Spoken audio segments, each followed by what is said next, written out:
guys. Halo. Hai guys.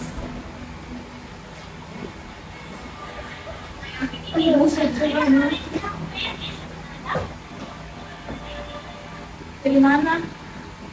Ah, Itu cara pandangmu.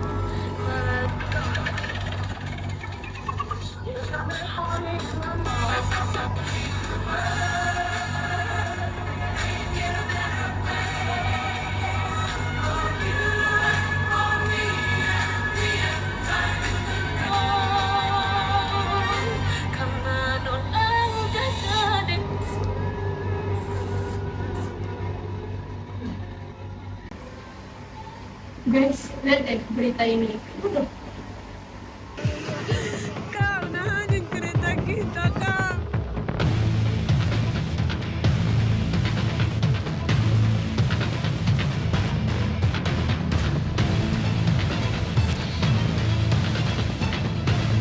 Selasa siang 25 November, warga di 3 desa Kecamatan Batangboru, Kabupaten Tapanuli Selatan, Sumatera Utara, dengan kamera amatir merekam bagaimana banjir dahsyat menerjang layaknya tsunami di desa mereka.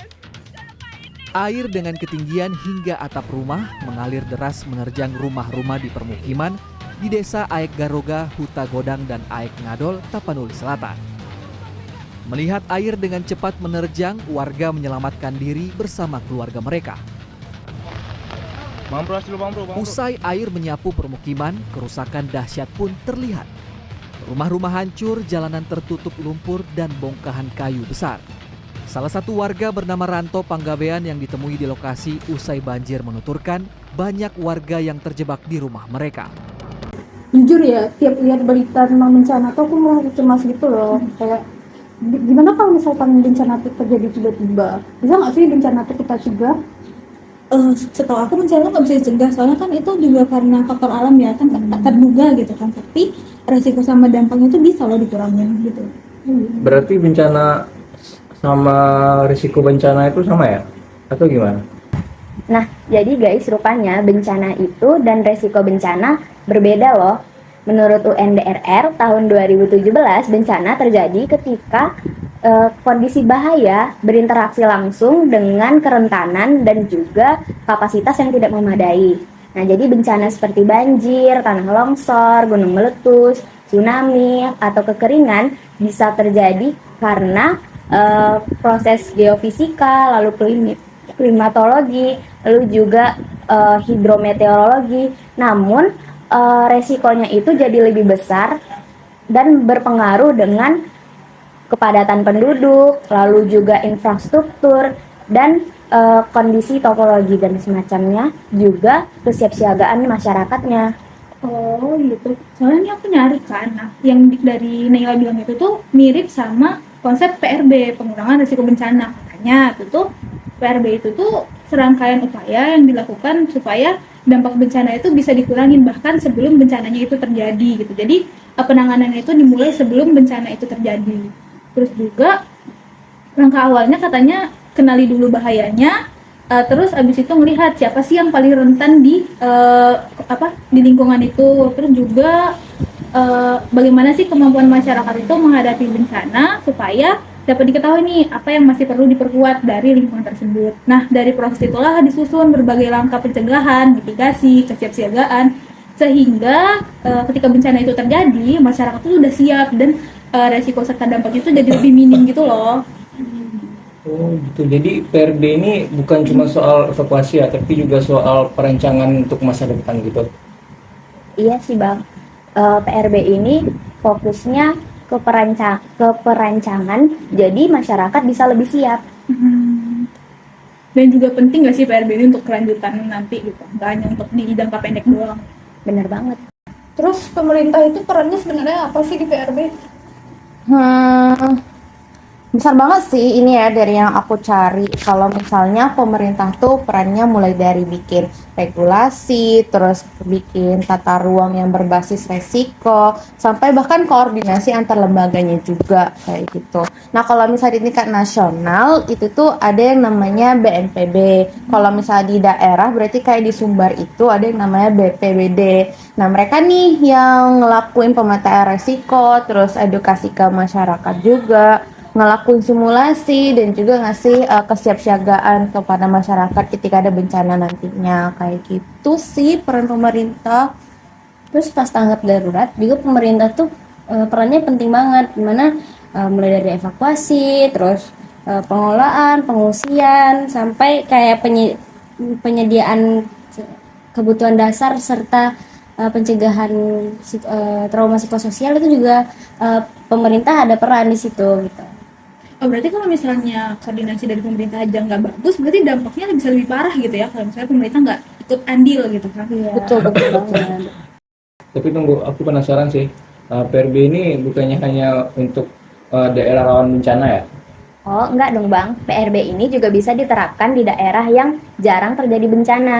Nah, misalnya nih, di daerah yang rawan bencana, kita menggunakan sistem yang lebih mahal, lebih sensitif seperti sensor, sirine, atau juga adanya simulasi latihan rutin yang dijalankan oleh masyarakat. Nah, untuk daerah-daerah yang kurang rawan bencana, mungkin PRB itu bisa seperti pembagian informasi, lalu juga edukasi terkait bencana, dan seperti penyampaian informasi dari BMKG dan semacamnya.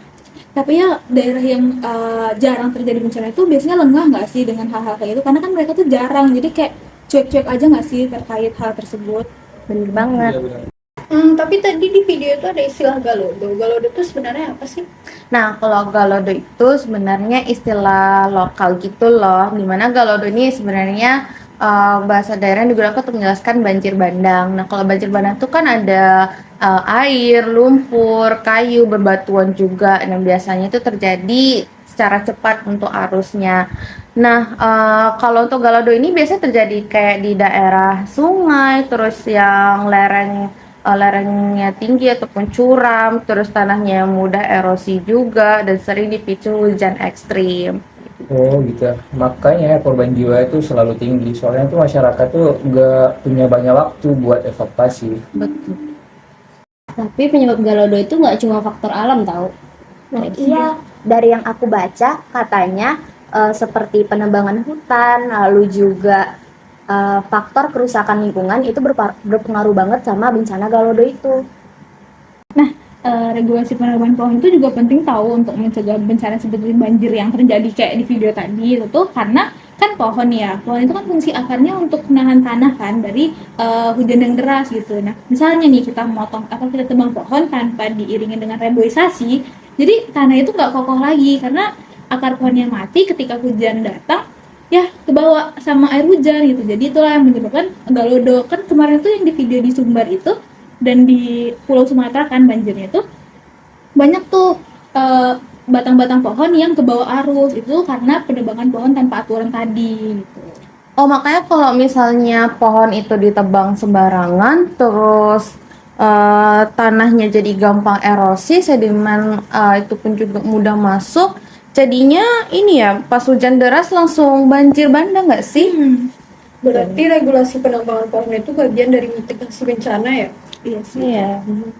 Kalau bencana datangnya itu mendadak, jadi hal yang harus disiapkan masyarakat itu apa aja sih?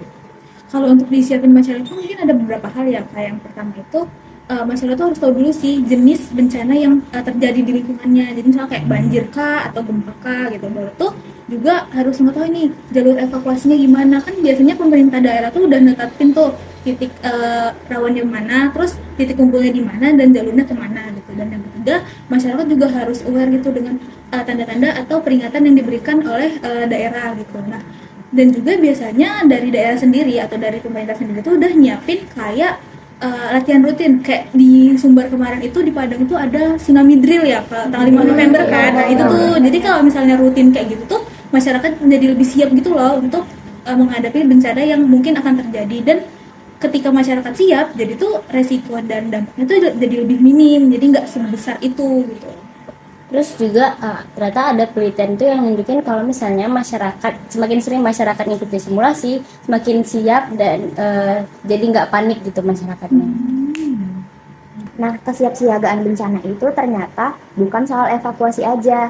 Ada juga kita menyiapkan kesiapan mental. Nah, jadi di sini masyarakat, kan biasanya kalau bencana itu masyarakat jadi panik, terus juga kebingungan. Nah, di sini aku dapat informasi, tadi udah nyari juga, kalau kita itu ternyata perlu buat belajar mengenali tanda bahaya, mengelola kecemasan, dan mengambil keputusan yang cepat ketika terjadinya bencana. Nah, jadi di sini aku dapat nih soal mitigasi psikologis ketika bencana.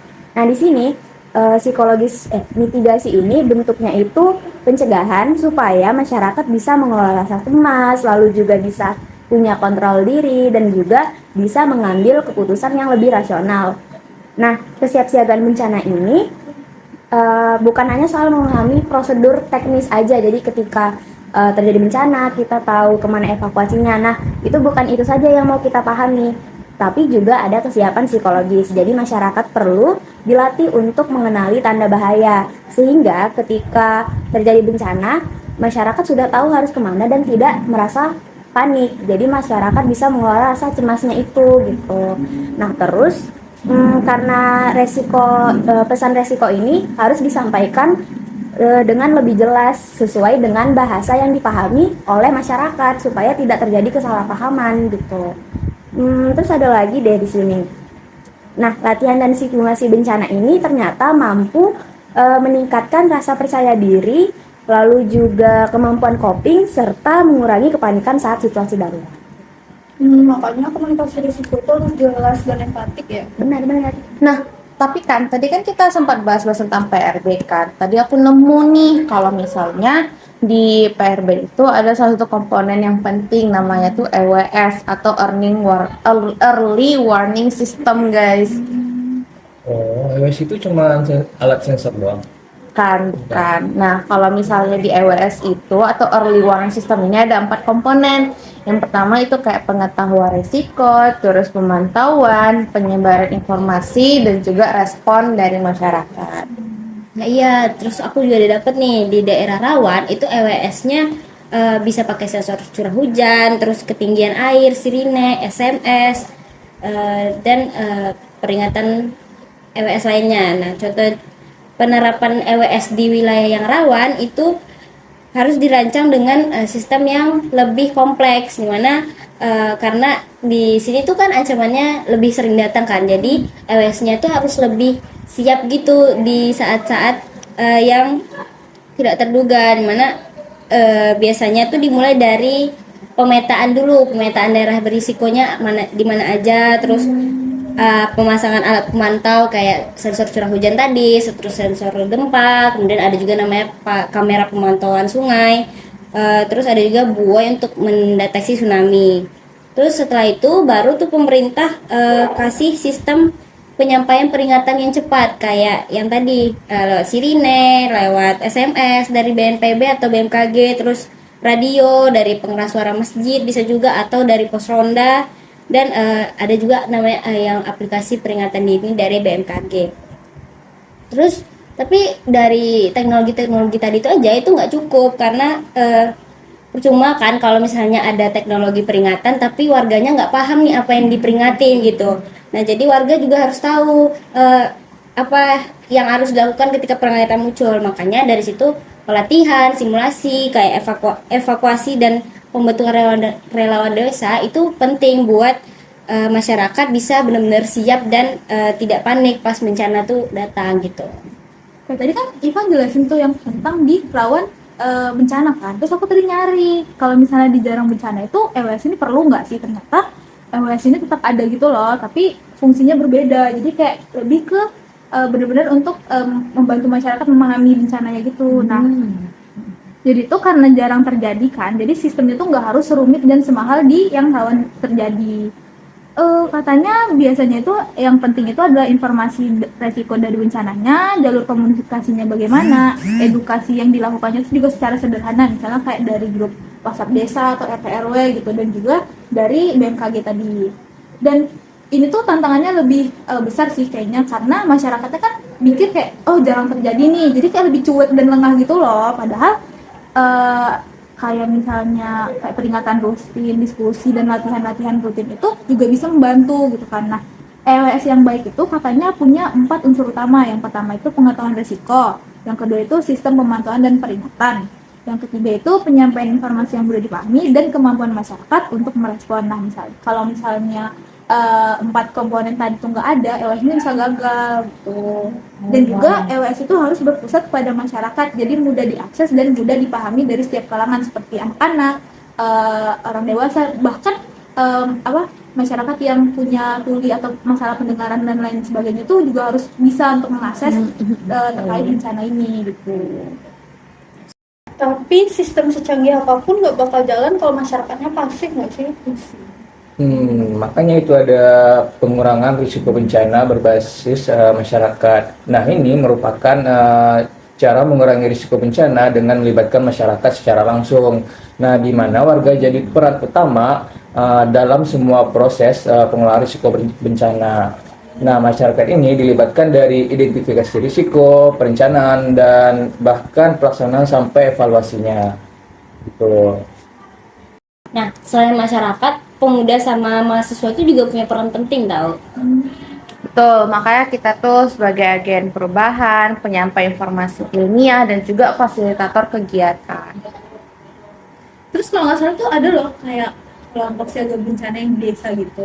Kelompok siaga apa? Siaga bencana di desa. Kelompok. Kayak pernah dengar sih. Kalau di sini, bentar ya. Nah, kalau di sini kelompok siaga bencana itu atau KSB adalah fondasi utama dari mitigasi bencana yang berbasis komunitas tadi gitu. Jadi dari yang berbasis komunitas tadinya fondasi utamanya ini adalah si kelompok siaga bencananya tadi. Nah, karena mereka ini berperan sebagai pelaksana kesiapsiagaannya dan respon awal, mulai dari peringatan dini, juga evakuasi, lalu logistik, hingga komunikasi resiko.